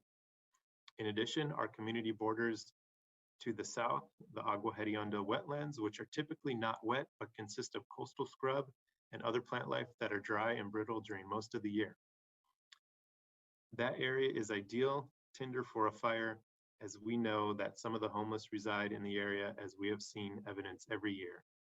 My concern is evacuation for our community in case of a fire. My neighbors and I have consulted the Carlsbad Fire Chief, who said in case of a fire, your community would stay in place. That is not a satisfactory solution to our community, since we would like to be able to evacuate safely. One of the ways we know to safely evacuate is to have a double lane exit along Park Drive, as that is the main street in our community. If this new project is approved with a traffic circle at the bottom of Park Drive, we are concerned that our evacuation will be impeded, as the traffic circle only allows one lane within it. The current setup is that there are small road bumps creating a traffic circle with a yield sign at the bottom of Park and Kelly coming out of our community. It is still possible with this traffic circle, in case of a fire, to exit an emergency with 2 lanes. An additional potential hazard is that part of the traffic circle to the south borders the Kelly Trail and the wetlands, which also could somewhat impede an evacuation. What we are asking is that either the traffic circle be eliminated in this project and adding a 3-way stop at the T intersection of Kelly and Park Drive, or if a traffic circle is absolutely necessary, that it be built with our 2-lane evacuation in mind. Residents of Loma Laguna do not want to stay in place if there's a fire. We want to save our families and our pets and move safely to another area. We have seen how fires can decimate a neighborhood in minutes, not only in Carlsbad, but in Northern California, where in 2018, the Camp Fire destroyed the community of Paradise and killed 85 people. Please consider our very important request. We chose not to remain in place in case of a fire. Next, from Blake Boyer. I'm a 7-year resident of Loma Laguna, which consists of 130 homes at the very east end of Park Drive and east of Kelly Drive. Along with my neighbors, I have been following the plans for the Kelly Drive and Park Drive traffic improvements. We live in an area where there is only one way in and out. In addition, our community borders to the south an area of the Agua Hedionda Lagoon that is susceptible for fires, as we know that some of the homeless reside in that area, and we've seen evidence every year. The coastal shrub and other plants are dry and brittle during most of the year. My concern is that the ability to evacuate quickly from our community in case of a fire. My neighbors who have consulted the Carlsbad Fire Chief, who said in case of a fire, your community would stay in place. That is an unacceptable solution to our community since we would like to be able to evacuate safely. One of the ways we know to safely evacuate is to have a double lane exit on Park Drive, as that is the main community street in our community. If this new project is approved with the traffic circle at the bottom of Park Drive, we are concerned that our evacuation will be impeded as the traffic circle only allows one lane within it.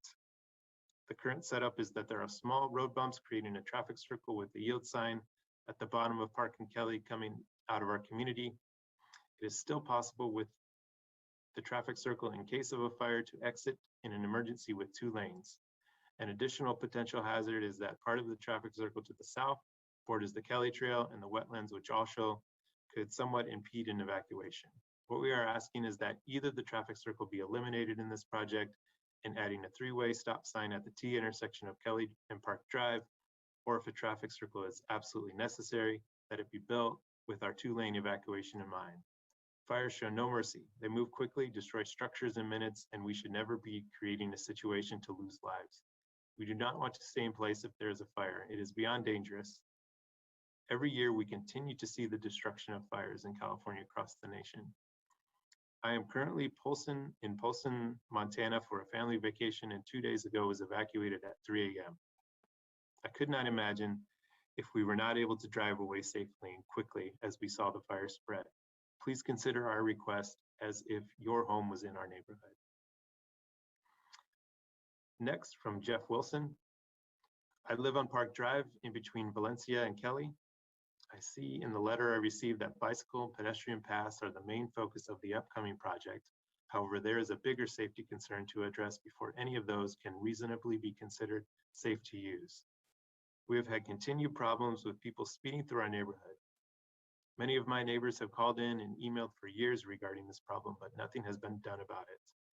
To reiterate the concern, it is a 25-mile-per-hour zone, and vehicles travel at an average of around 45 miles per hour through our neighborhood, with some ripping through at up to 80 miles an hour. It is, in a word, infuriating. As you know, this area is heavily populated with pedestrians, cyclists, dogs, children, and elderly neighbors. I've seen several occasions where myself or neighbors are trying to simply pull out of our driveways and the drivers whipping around the corner have had to slam on their brakes just to avoid a big accident. It is only a matter of time until something really awful happens on this block. That is the last thing I want to see for the city of Carlsbad or for our neighborhood. So I'm now begging you for some help, as are the rest of the residents on the block. Please do something to slow automobiles down in our otherwise beautiful neighborhood. Next, from Stephen Dunham. Thank you for taking comments regarding traffic problems we have in our community.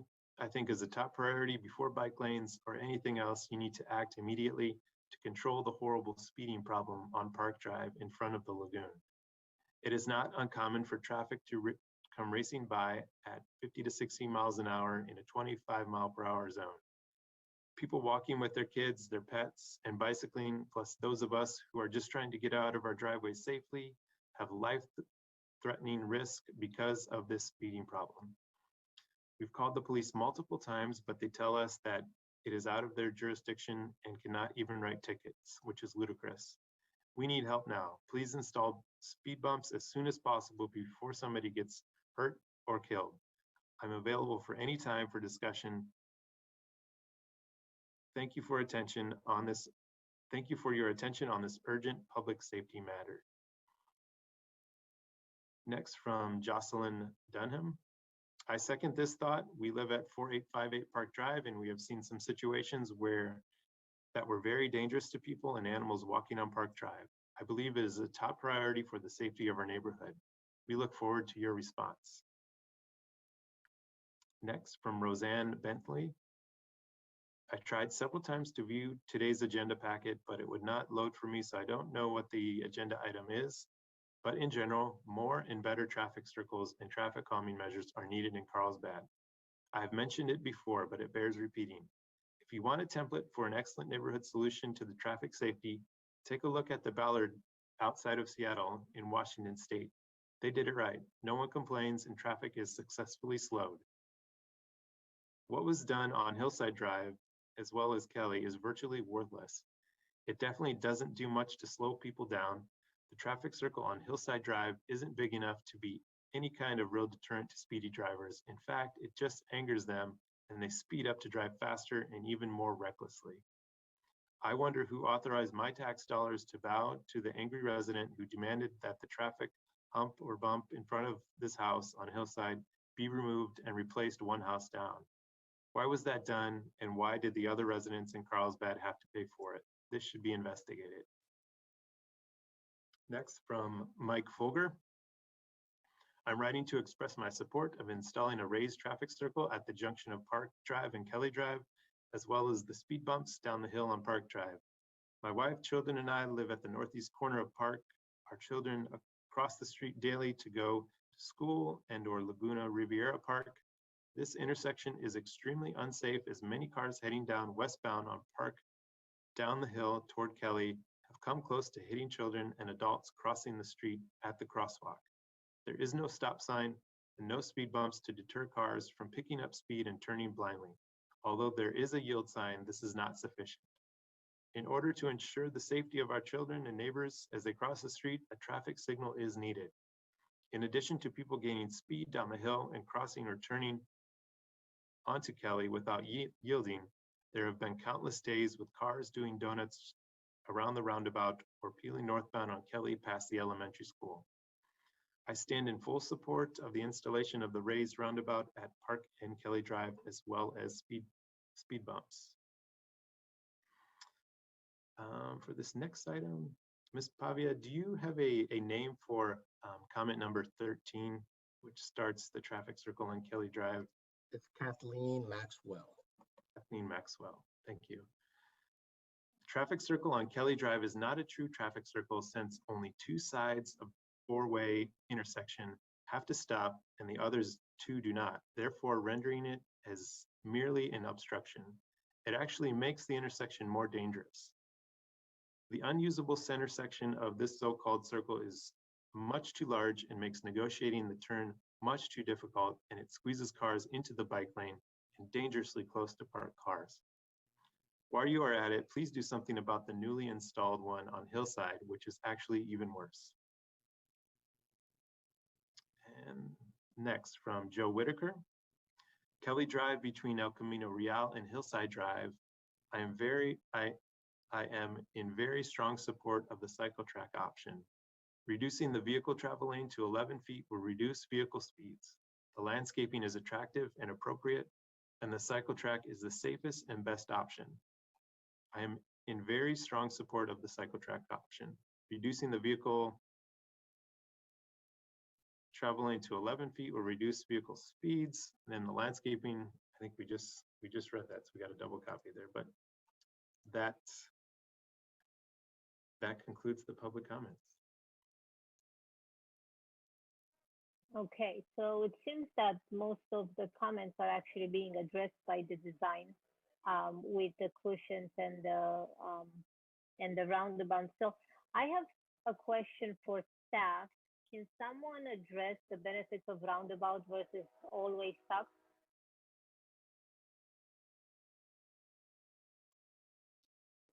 Chair, your audio cut out for me. I might have a weak internet, but hopefully maybe someone, Mr. Schmidt, can you nod if you can hear me? I can hear you. Okay, great. Chair, I heard you ask what are the benefits of roundabouts? And so I think— Versus always stop. So at these locations, especially at Hillside and Kelly, what is the benefit of having a roundabout versus always stop? Yeah, so I'll give a high level. You in the staff report specifically provided in Exhibit 3, those are a lot of reference links to a lot of information provided on roundabouts. There's 2 links to videos. There's a link to the FHWA, that's Federal Highway Association webpage on roundabouts, which has a lot of information on the benefits of roundabouts and their actual program to accelerate the implementation in the US due to the benefits. And then lastly, there's also links to City of Carlsbad produced brochures or PDFs which highlight the high level benefits. So in a nutshell, I encourage all of you, if you haven't, I'm guessing you did, and anybody in the public, please reference those links in Exhibit 3 in the staff report. But on a high level, the roundabout option provides a safer intersection control, a more efficient intersection control, and an intersection control that is more positive on the environment.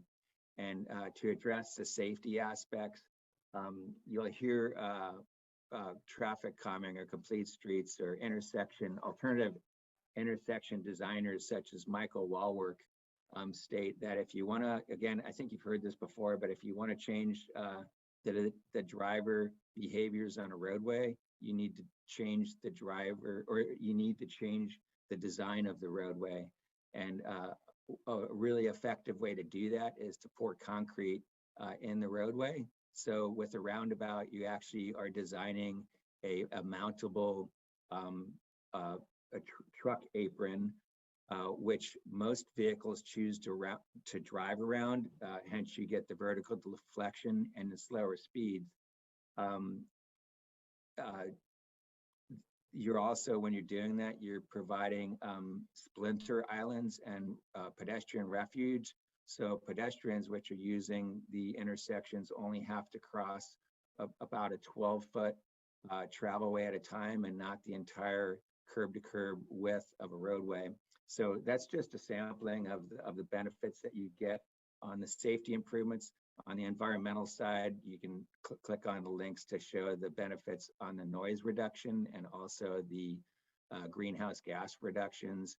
And then the efficiency aspect, there's basically the cars will slow going through the intersections, but they'll resume at a slower speed. So versus like stops and signals, you get more of a stopping effect at the individual intersection and then speeding between the intersections. With roundabouts, you get slowing through the intersections, but you don't get as high of a speed in between the intersections. So I'll stop there. There's a lot of information to cover with roundabouts, and I see Mr. Kim has his hand raised for some additional comments. Yeah, one of the more common references or comparisons between a standard intersection and a roundabout compares the conflict points for vehicles. Have you seen that? You can Google it. I can share my screen. Yeah, once you, if you're pulling up Carlsbad's, I think that's a simple, yeah, there you go. Is that Carl's? Oh. Is that, can you see the 8 vehicle conflicts versus the 32? We can see it. Yeah, and so that's just math wise, you know, if you lessen the number of potential conflicts, you're gonna have a much lower rate of collisions. So that's a very concrete benefit of a circular intersection versus the standard intersection. Yeah, so I wanted the staff's opinion and why we should choose this versus always stop, because we can go through all the links and we can go through all the education on ourselves, but I think it's better to, from the staff being the expert, to educate public and us of why one is better than the other, if you prefer one versus the other. Well, well, if I may join it, start addressing that comment. The alternate intersection improvements were not necessarily an always stop. In fact, they were going to keep the same intersection operation. It was going to be a curb extensions to tighten the intersection and make the crossing distances shorter. And also by doing the curb extensions, you provide a tighter radius for turning cars. So that would slow speeds and would make it a safer intersection. But we were not necessarily going to change the operations or the control of those intersections. We didn't find that to be warranted at the time.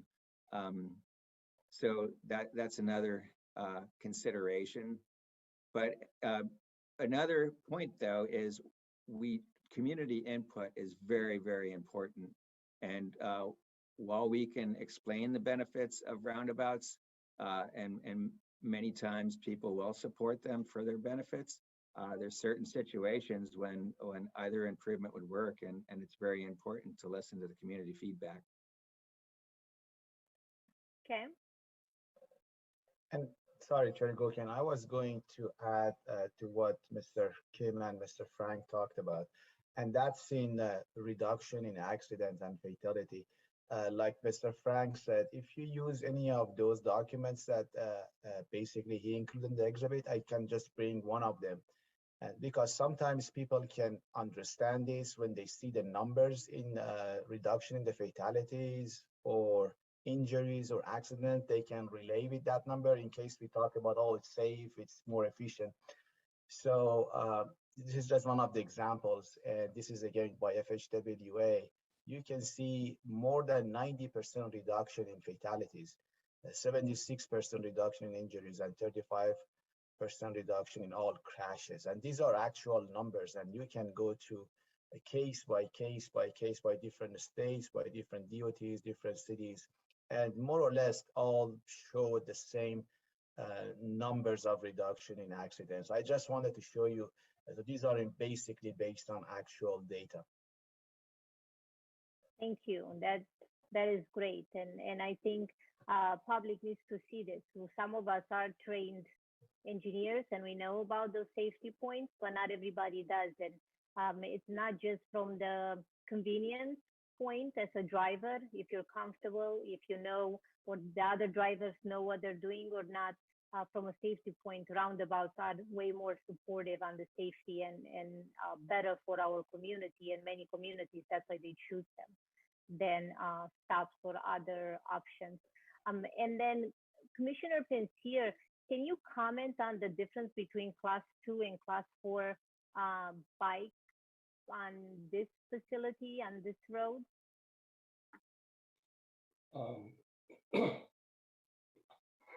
Well, try to be a little more specific with the question, will you please?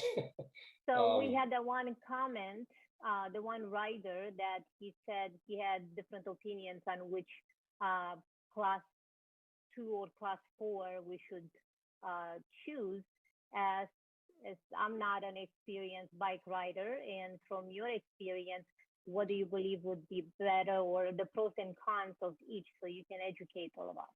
Okay. I think the comment he made was he wanted Class 2 throughout the whole corridor, and that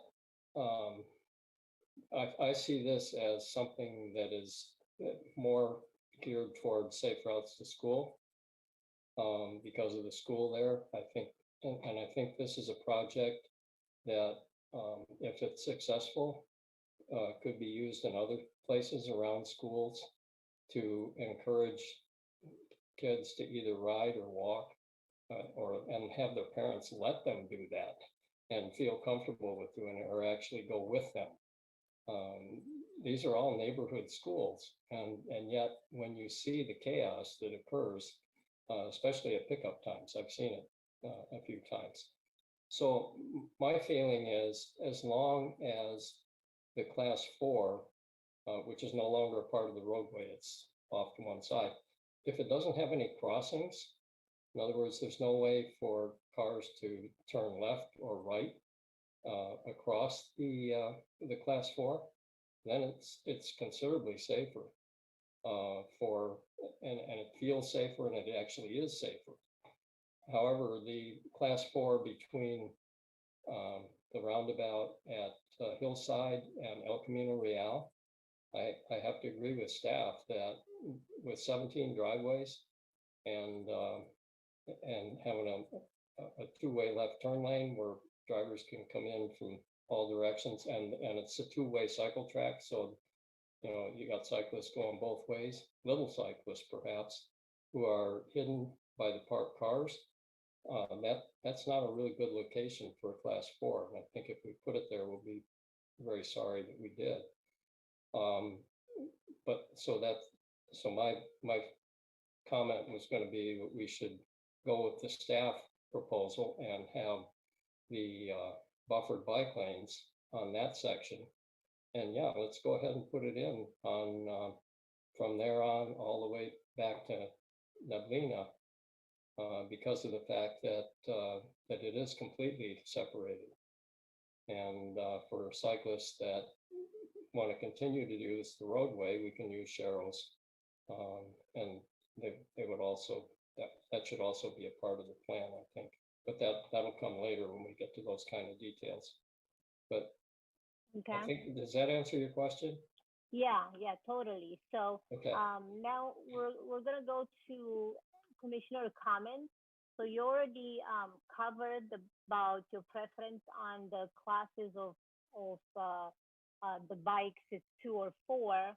And now I want every commissioner to cover those 2 recommendations from the class 2 and 4 to roundabout versus not roundabout. So just so we can give staff our recommendation based on what we heard so far.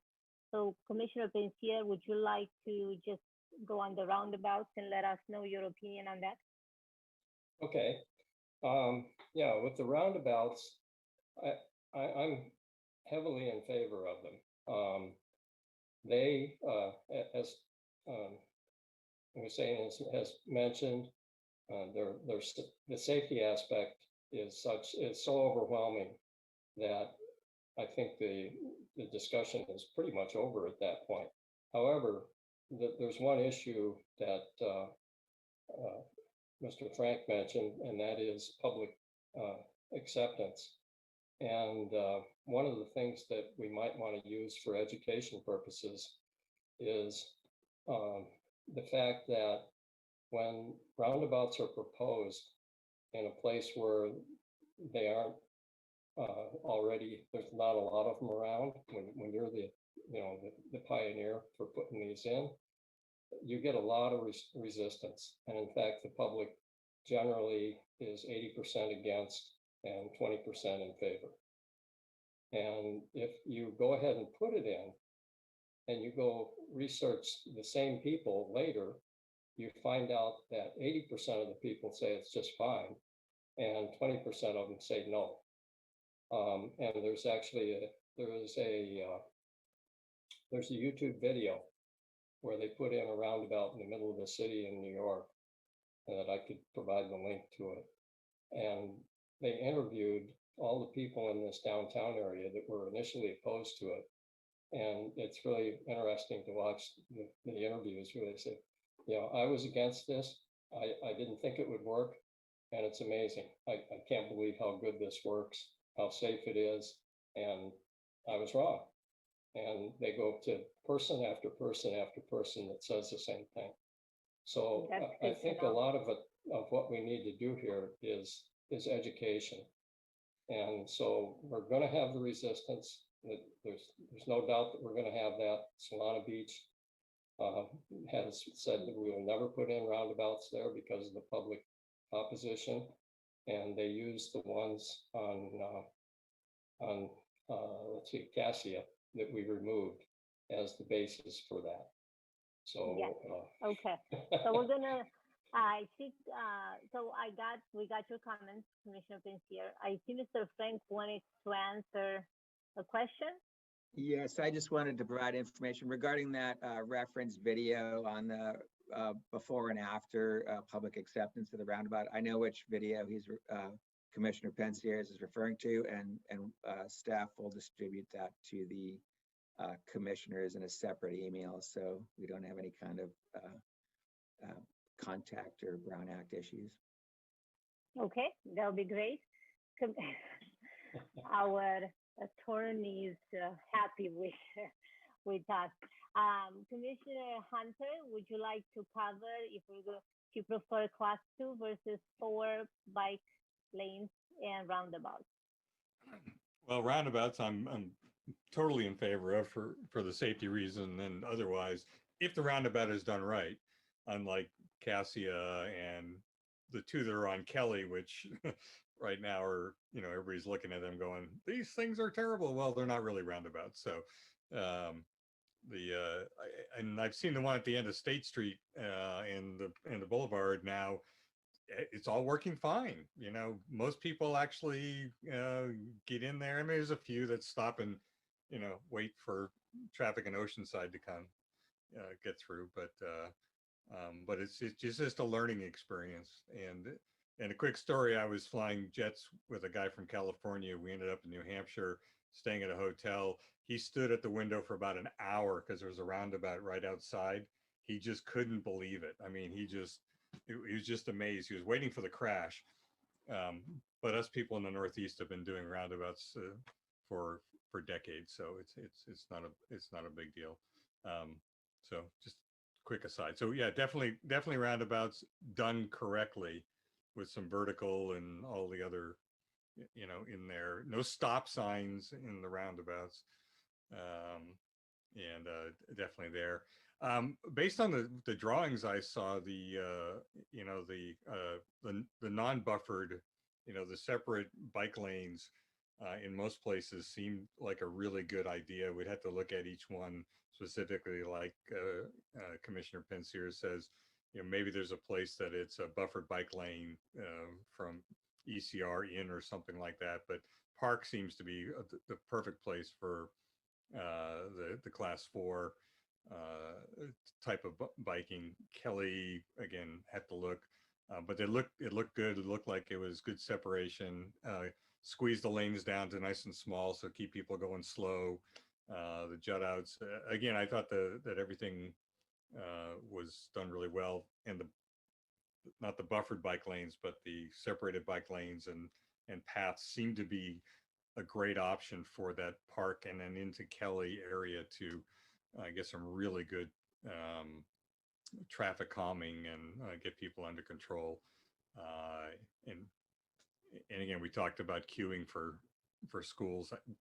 You know, you guys are going to look at that, but that's always the problem around schools is the queuing. I think we go back to school buses and bus the kids in. So, but Thank you, Commissioner Hunter. good job, guys. I appreciate it. Guys, girls, like, you know, that was a generic comment, so I'm in trouble. I guess I'll quit now. Commissioner Linky.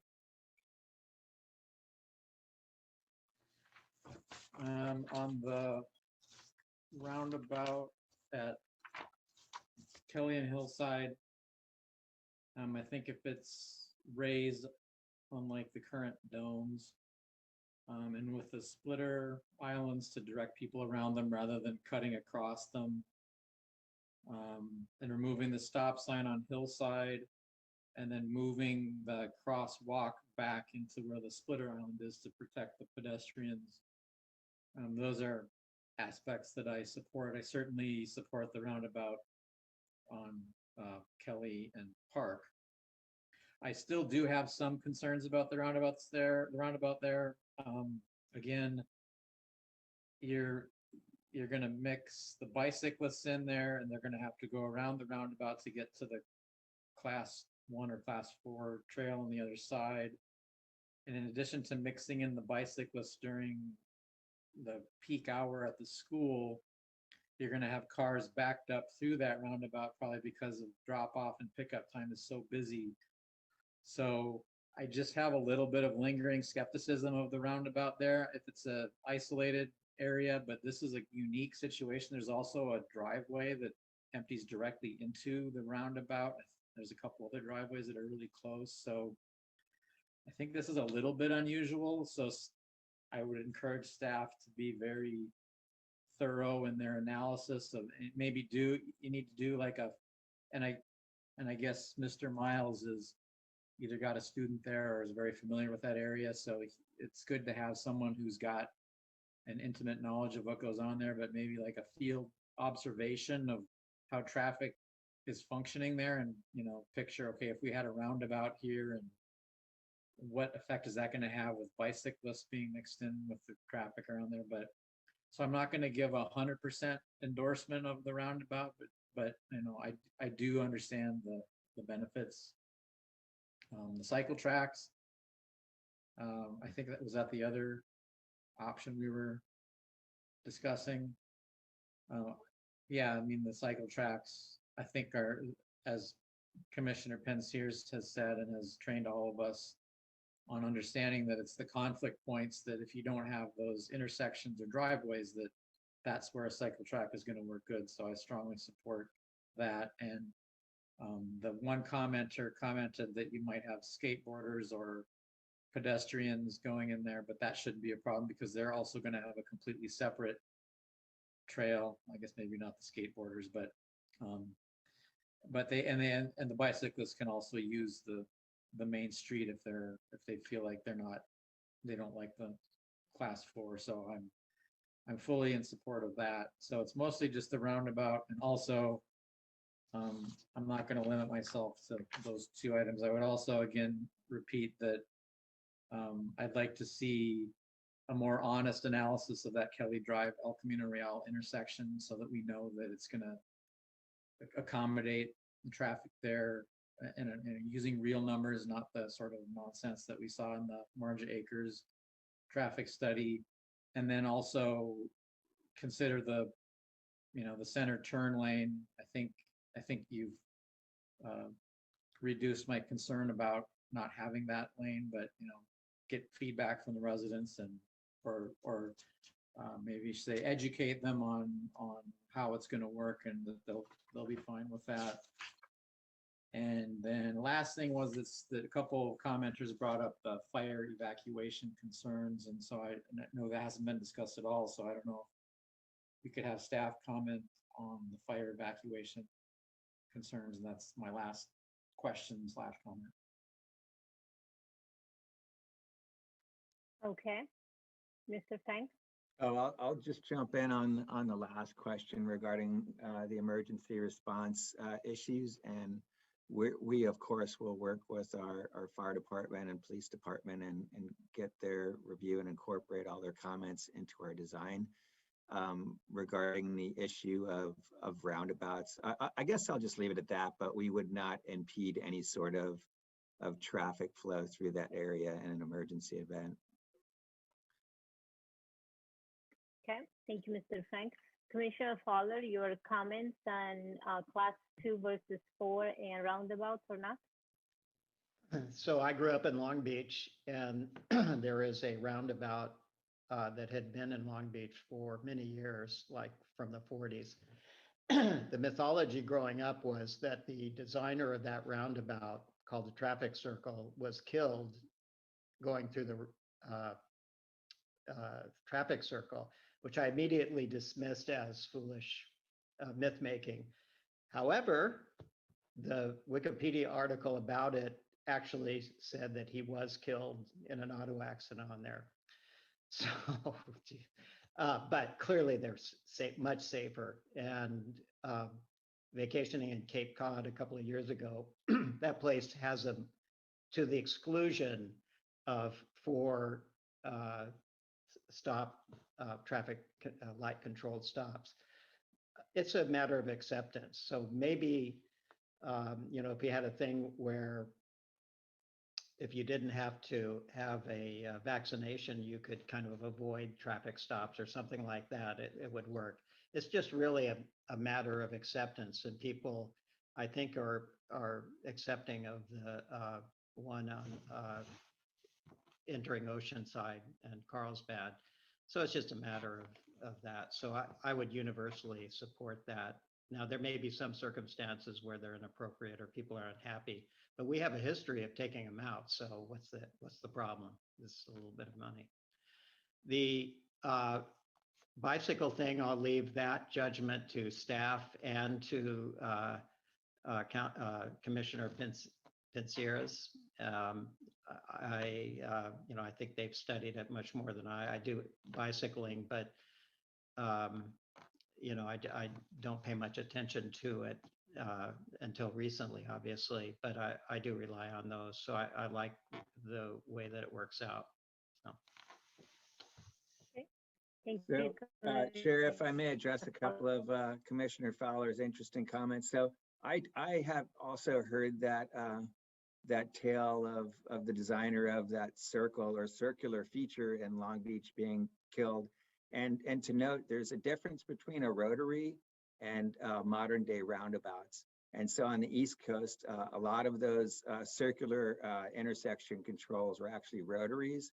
And the main difference you can tell from a modern day roundabout is they have the splitter islands and the safer refuge for pedestrian crossings. and it's a different design. And I have to have a shout out, or I should have a shout out to Long Beach. They do a lot of good things for multimodal level of service and all the different modes. That particular rotary is something which they've struggled with. They've redesigned and they still need to address. So your comments were very interesting and I appreciate them. I just wanted to make that clarification regarding rotaries. Okay, I just got kicked out and then came right back in. So Vice Chair, if anything happens to me, you need to take over. With that said, is your turn to comment on the two options. Yeah, in regards to the roundabout, so, designed right, placed right. I mean, if those two fit in, that's great. And, in Carlsbad, we've seen some designs that are great in locations, and then some that, we had to come back to the drawing board. But, currently, like some roundabouts that are placed, just as long as they're designed right, where, say, if a person is making a right onto the next lane, is there enough to deter or to slow down? And, some places we've heard of where people are just driving like Ricky Bobby and just taking that right turn and going quickly. So, again, it does have the calculations to slow down traffic and everything like that. So that's good. But also too, I think education is a good thing too for the community and for the citizens, especially since this area, there's just been a lot of talk, which I really appreciate the public talking about this and all of those feedbacks, which I really appreciate. But also too, again, like I said, education, to me, it's something that we have to place in there, because every time I hear about roundabouts, and I'm dating myself, I think about European Vacation, where the Griswolds would just keep on going around and around and around. But once the education is there and, there's understanding, I think, it definitely will be a great place. In regards to the classes, again, Commissioner Pansier, I strongly believe that if it's placed right, if the cycle track is on Kelly all the way to like Nabila or Nabila, I think that's a great area. I think it's a great place to suit it. But again, from Kelly to El Camino Real, like everyone was saying, 17 homes or crossways that they have to go through. You're gonna have to do a lot of check right, check lefts, and there might be some hidden figures coming through, and there could be a possible incident. So again, I'm for both. It's just as long as we're making sure that it's designed right and it's placed right. So thank you, Commissioner Perez. So about 2 years, 2019, I went to Romania, and Romania is Europe, it's old. I drove, I believe, through like 50 roundabouts. I don't think they choose anything else other than roundabouts, because you don't have to maintain a signal and so on. But there was one in this major city that I was just mesmerized, just like Commissioner Hunter's friend was. There were like 6 different roads coming into, it was a 3-lane roundabout, and it was just amazing the dance that these cars were going in and out and in and out. It's just beautiful to watch. So like everybody else says, it's education and we're not used to it and we're kind of spoiled. So that's why we just wanted the old way, but they are safer and they are better. So I go with the roundabouts too, also with the choices from staff for the bike lanes, the 2 different ones, depending on the road. Now, on the other side, all the comments from the residents are about majority that we had on, what about safety when it comes to speeding? So I am wondering, I know that the whole project is a significant, large project, and it's gonna take a long time between the roundabouts and all the design. But I was wondering, is there any way we can put in the pillows, like Commissioner Fowler was saying, if we can put in the speed cushions earlier at an earlier stage so we can hopefully prevent any kind of safety issues from the speeding. And I'm just going to let that to staff to think about it and see if we can design it in different stages.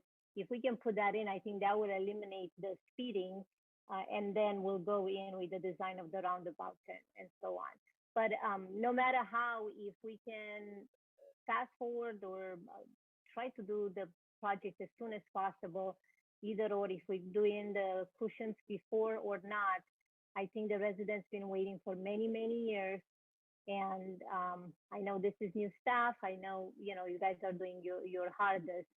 Just keep that in mind, because everyone patiently been waiting, and we don't want to get to a point that, God forbid, we have something happen and then we'll say that it's too late.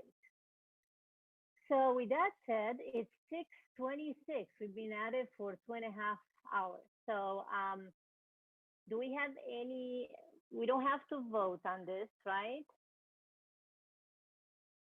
We gave everything. Do we have any other comments? Okay. Do we have any other? Commissioner Pensier, are you gonna make it quick or we're gonna take a break? Yeah, I'll make it quick. There was a comment, I think, by Commissioner Perez. He asked about the reverse angle parking. And that's something that I have a little bit of history with. Oceanside has used that on Mission Avenue and successfully done that there. And Carlsbad has actually used it on Beach Avenue, just east of Carlsbad Boulevard, also successfully. So it's not new, even in Carlsbad. And it's very, it's another thing that if you think about it from the safety standpoint, once the car's back in, and this is at a park where maybe you have children and you're going to go to the park, when you open the doors of the car, they direct the kids to the curb, not out into the street. So there's a safety issue there. And so I support those two. And that's all I have. Okay. So now raise your hand if we should go through it. We don't have any more items. We just have city engineer report and then our comments. Should we go through it and finish it, or should we take a break? Should we go through it? Raise your head. Finish. Okay. Finish.